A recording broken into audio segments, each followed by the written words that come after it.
नमस्कार विद्यार्थी मित्रांनो. तर पहा, मुंबई उच्च न्यायालयामध्ये शिपाई हमाल आणि लिपिक या पदांकरिता भरती निघाली आहे. तर हा पेपर 26 एप्रिल 2026ला होणार आहे.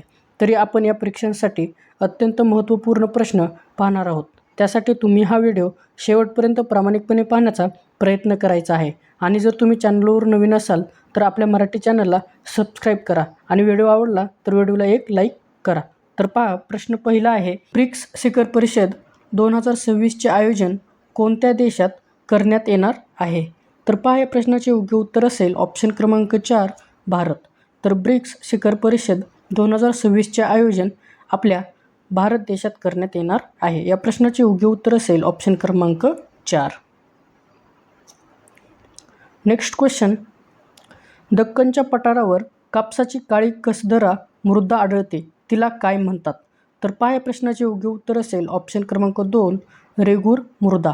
तर दक्कनच्या पठारावर कापसाची काळी कसदरा मृदा आढळते तर तिला रेगूर मृदा असे म्हटले जाते. या प्रश्नाचे योग्य उत्तर असेल ऑप्शन क्रमांक 2.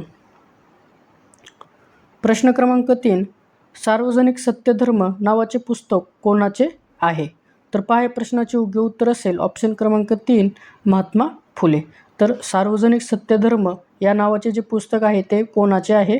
तर या प्रश्नाचे योग्य उत्तर असेल ऑप्शन क्रमांक 3 महात्मा फुले यांचे आहे. या प्रश्नाचे योग्य उत्तर आहे ऑप्शन क्रमांक 3. प्रश्न क्रमांक 4, सिंधू संस्कृतीतील सर्वात प्रमुख बंदरगाह शहर कोणते होते? तर पहा, या प्रश्नाचे योग्य उत्तर असेल ऑप्शन क्रमांक 3 लोथल. तर सिंधू संस्कृतीतील सर्वात प्रमुख बंदरगाह शहर हे लोथल होते. तर या प्रश्नाचे योग्य उत्तर असेल ऑप्शन क्रमांक 3.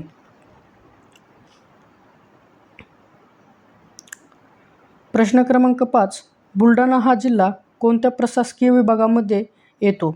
तर पहा, या प्रश्नाचे योग्य उत्तर असेल ऑप्शन क्रमांक 4 अमरावती. तर बुलढाणा हा जिल्हा अमरावती या प्रशासकीय विभागामध्ये येतो. या प्रश्नाचे योग्य उत्तर असेल ऑप्शन क्रमांक 4. प्रश्न क्रमांक 6, मराठी भाषेचे शिवाजी म्हणून कोणास ओळखले जाते? तर पहा, या प्रश्नाचे योग्य उत्तर असेल ऑप्शन क्रमांक 1 विष्णुशास्त्री चिपळूणकर. तर मराठी भाषेचे शिवाजी म्हणून विष्णुशास्त्री चिपळूणकर यांना ओळखले जाते. या प्रश्नाचे योग्य उत्तर असेल ऑप्शन क्रमांक 1. प्रश्न क्रमांक 7, महाराष्ट्राची भूमी कोणत्या खडकापासून बनलेली आहे? तर पहा, या प्रश्नाचे योग्य उत्तर असेल ऑप्शन क्रमांक 1 बेसाल्ट. तर महाराष्ट्राची भूमी ही बेसाल्ट या खडकापासून बनलेली आहे. या प्रश्नाचे योग्य उत्तर असेल ऑप्शन क्रमांक 1. प्रश्न क्रमांक 8, गुरुकुंज आश्रमाची स्थापना खालीलपैकी कोणी केली होती? तर पहा, या प्रश्नाचे योग्य उत्तर असेल ऑप्शन क्रमांक 2 राष्ट्रसंत तुकडोजी महाराज. तर गुरुकुंज आश्रमाची जी स्थापना आहे ती राष्ट्रसंत तुकडोजी महाराज यांनी केलेली आहे. या प्रश्नाचे योग्य उत्तर असेल ऑप्शन क्रमांक 2. प्रश्न क्रमांक 9, शतपत्रे लिहिणारे समाजसुधारक कोण आहेत? तर पहा, या प्रश्नाचे योग्य उत्तर असेल ऑप्शन क्रमांक 4 गोपाळ हरी देशमुख. तर शतपत्रे लिहिणारे समाजसुधारक कोण आहेत? तर गोपाळ हरी देशमुख हे आहेत. या प्रश्नाचे योग्य उत्तर असेल ऑप्शन क्रमांक 4.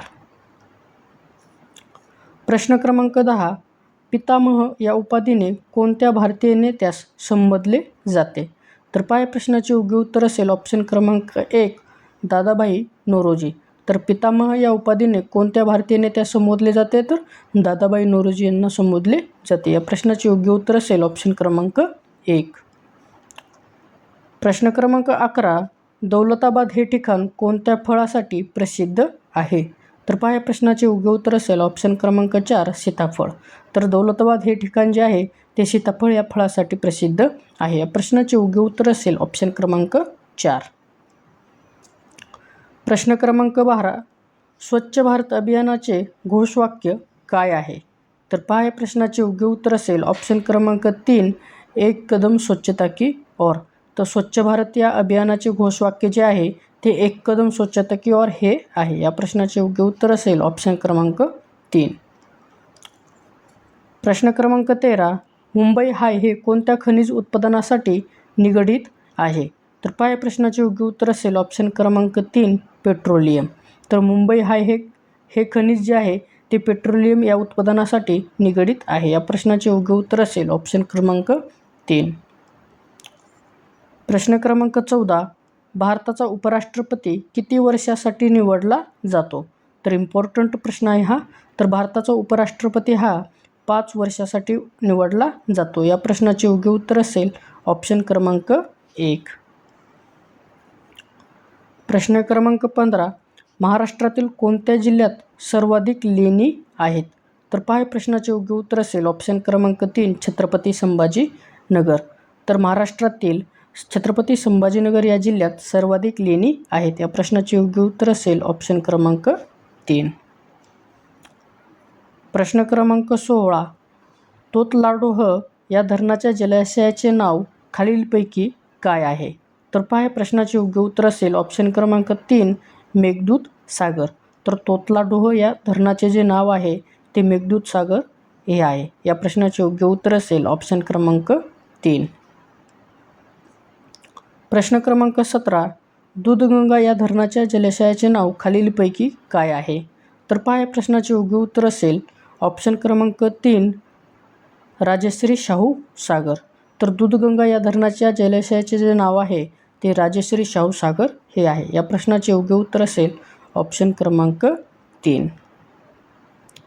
प्रश्न क्रमांक 18. भारतातील पहिले पेपरलेस जिल्हा न्यायालय कोणत्या राज्यात बनले आहे? तर पहा प्रश्नाचे योग्य उत्तर असेल ऑप्शन क्रमांक 1 केरळ. तर भारतातील पहिले पेपरलेस जिल्हा न्यायालय हे केरळ या राज्यात बनले आहे. या प्रश्नाचे योग्य उत्तर असेल ऑप्शन क्रमांक 1. प्रश्न क्रमांक 19. तापी नदीच्या खोऱ्यातील सर्वात उत्तरेकडे जिल्हा कोणता आहे? तर पहा प्रश्नाचे योग्य उत्तर असेल ऑप्शन क्रमांक 3 नंदुरबार.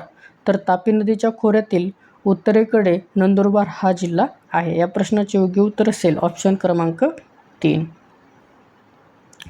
प्रश्न क्रमांक 20. लेक लाडकी योजना कोणत्या राज्य सरकारने सुरू केली आहे? तर पहा प्रश्नाचे योग्य उत्तर असेल ऑप्शन क्रमांक 2 महाराष्ट्र. तर लेक लाडकी ही जी योजना आहे ती महाराष्ट्र या राज्य सरकारने सुरू केलेली आहे. या प्रश्नाचे योग्य उत्तर असेल ऑप्शन क्रमांक 2. प्रश्न क्रमांक 21. नांदेड हे शहर कोणत्या नदीच्या काठावर आहे? तर पहा प्रश्नाचे योग्य उत्तर असेल ऑप्शन क्रमांक 3 बिंदुसरा. तर नांदेड हे शहर बिंदुसरा या नदीच्या काठावर वसलेले आहे. या प्रश्नाचे योग्य उत्तर असेल ऑप्शन क्रमांक 3. Next question. माझे गाव माझे तीर्थ या ग्रंथाचे लेखक कोण आहेत? तर पहा प्रश्नाचे योग्य उत्तर असेल ऑप्शन क्रमांक 2 अण्णा हजारे. तर माझे गाव माझे तीर्थ या ग्रंथाचे जे लेखक आहेत ते अण्णा हजारे हे आहेत. या प्रश्नाचे योग्य उत्तर असेल ऑप्शन क्रमांक 2. प्रश्न क्रमांक 23. मायनी हे पक्षी अभयारण्य खालीलपैकी कोणत्या जिल्ह्यात आहे? तर पहा प्रश्नाचे योग्य उत्तर असेल ऑप्शन क्रमांक 1 सातारा. तर मायनी हे पक्षी अभयारण्य जे आहे ते सातारा जिल्ह्यात आहे. या प्रश्नाचे योग्य उत्तर असेल ऑप्शन क्रमांक 1. Question number 24. पेंच व्याघ्र प्रकल्पास खालीलपैकी कोणाचे नाव देण्यात आले आहे? तर पहा प्रश्नाचे योग्य उत्तर असेल ऑप्शन क्रमांक 1 पंडित जवाहरलाल नेहरू. तर पेंच व्याघ्र प्रकल्पास पंडित जवाहरलाल नेहरू यांचे नाव देण्यात आलेले आहे. या प्रश्नाचे योग्य उत्तर असेल ऑप्शन क्रमांक 1. Next question. भूदान चळवळीचे जनक कोणाला प्रश्न क्रमांक 25. भूदान चळवळीचे जनक कोणाला म्हणतात? तर पहा प्रश्नाचे योग्य उत्तर असेल ऑप्शन क्रमांक 2 विनोबा भावे. तर भूदान चळवळीचे जे जनक आहेत ते विनोबा भावे यांना म्हटले जाते. या प्रश्नाचे योग्य उत्तर असेल ऑप्शन क्रमांक 2. Next question. राष्ट्रीय हरित न्यायाधिकरणाचे खंडपीठ महाराष्ट्रामध्ये कोठे आहे? तर पहा प्रश्नाचे योग्य उत्तर असेल ऑप्शन क्रमांक 3 पुणे. तर राष्ट्रीय हरित न्यायाधिकरणाची खंडपीठ जे आहे ते महाराष्ट्रामध्ये पुणे या ठिकाणी आहे. या प्रश्नाचे योग्य उत्तर असेल ऑप्शन क्रमांक 3. प्रश्न क्रमांक 27. महाराष्ट्र राज्यातील क्षेत्रफळाच्या दृष्टीने सर्वात लहान जिल्हा कोणता आहे? तर पहा प्रश्नाचे योग्य उत्तर असेल ऑप्शन क्रमांक 2 मुंबई शहर. तर महाराष्ट्र राज्यातील क्षेत्रफळाच्या दृष्टीने सर्वात लहान जो जिल्हा आहे तो मुंबई शहर आहे. या प्रश्नाचे योग्य उत्तर असेल ऑप्शन क्रमांक 2. Next question. ग्रामसभेत ऐतिहासिक ठराव करून जातमुक्त गाव म्हणून घोषित झालेले महाराष्ट्रातील पहिले गाव कोणते? तर पहा या प्रश्नाचे योग्य उत्तर असेल ऑप्शन क्रमांक 2 सौंदाळा. तर ग्रामसभेत ऐतिहासिक ठराव करून जातमुक्त गाव म्हणून घोषित झालेले महाराष्ट्रातील पहिले जे गाव आहे ते सौंदाळा गाव आहे. या प्रश्नाचे योग्य उत्तर असेल ऑप्शन क्रमांक 2. Next question. कोकण या प्रशासकीय भागामध्ये जिल्ह्याची एकूण संख्या किती आहे? तर पहा या प्रश्नाचे योग्य उत्तर असेल ऑप्शन क्रमांक 3 7. तर कोकण या प्रशासकीय भागामध्ये एकूण 7 जिल्ह्याची संख्या आहे. एकूण 7 जिल्हे आहेत. त्या प्रश्नाचे योग्य उत्तर असेल ऑप्शन क्रमांक 3. Next question. भारताच्या अर्थमंत्री निर्मला सीतारामन यांनी 2026 मध्ये कितव्यांदा अर्थसंकल्प सादर केलेला आहे? तर पहा प्रश्नाचे योग्य उत्तर असेल ऑप्शन क्रमांक 2 9व्यांदा. तर भारताच्या अर्थमंत्री ज्या आहेत त्या निर्मला सीतारामन यांनी कितव्यांदा अर्थसंकल्प सादर केलेला आहे? तर 9व्यांदा अर्थसंकल्प सादर केलेला आहे. या प्रश्नाचे योग्य उत्तर असेल ऑप्शन क्रमांक 2.